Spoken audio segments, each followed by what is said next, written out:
భారత్ పై సుంకాలు విధించడం వల్ల రష్యాకి చాలా పెద్ద దెబ్బని ట్రంప్ అయితే మీడియా సమావేశంలో చెప్పడం జరిగింది. రష్యాకి మేము ముందే చెప్పాం, భారత్కి కూడా చెప్పాం. అంత పెద్ద దేశం, ఎన్నో వనరులు ఉన్నటువంటి దేశం ఈ రోజు ఇన్ని ఇబ్బందులకు గురవడానికి ప్రధాన కారణం మేము చెప్పినట్లుగా వినకపోవడమే. అలాగే రష్యా దగ్గర చమురు కొంటున్నటువంటి ఒక దేశం మీద 50% సుంకం కూడా విధించామని చెప్తున్నాడు. అంటే ఆ ఒక దేశం ఏంటంటే మన దేశమే, భారతదేశాన్ని ఉద్దేశించి అలా మాట్లాడాడు అన్నమాట.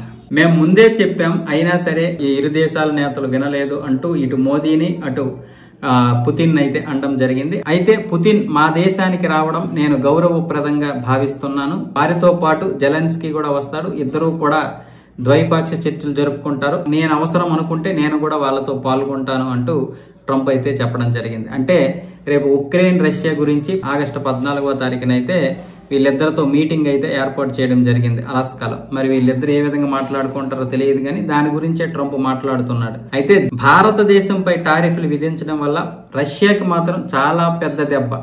ఈ దెబ్బతో ఇప్పుడు రష్యా అనేక విధాలుగా తన దేశాన్ని మళ్లీ నిర్మించుకోవాల్సి ఉంటుందంటూ ట్రంప్ అయితే పదే పదే చెబుతూ ఉన్నాడు. అంటే ఇన్ని చెప్పినా సరే చమురుని మాత్రం భారత్ కొనకూడదు.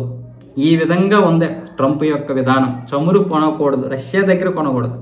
రష్యా దగ్గర కొనకపోతే అటు రష్యా ఆర్థికంగా దిగాల పడుతుంది, దాని ద్వారా ఉక్రెయిన్తో యుద్ధం ఆపేస్తుంది, ఉక్రెయిన్ దగ్గర ఉన్నటువంటి ఈ మైనింగ్ మొత్తం తీసుకుపోవచ్చు అనేది ట్రంప్ భావన. అంతేకాకుండా ఈ యుద్ధం ఆపేనని పేరు, అలాగే అమెరికా దగ్గర ఉన్నటువంటి చమురు కూడా మన కంపెనీలు కొంటాయి. ఇలా అన్ని లాభాలు అనమాట ఒక్క రష్యాని కనుక దెబ్బతీయగలిగితే.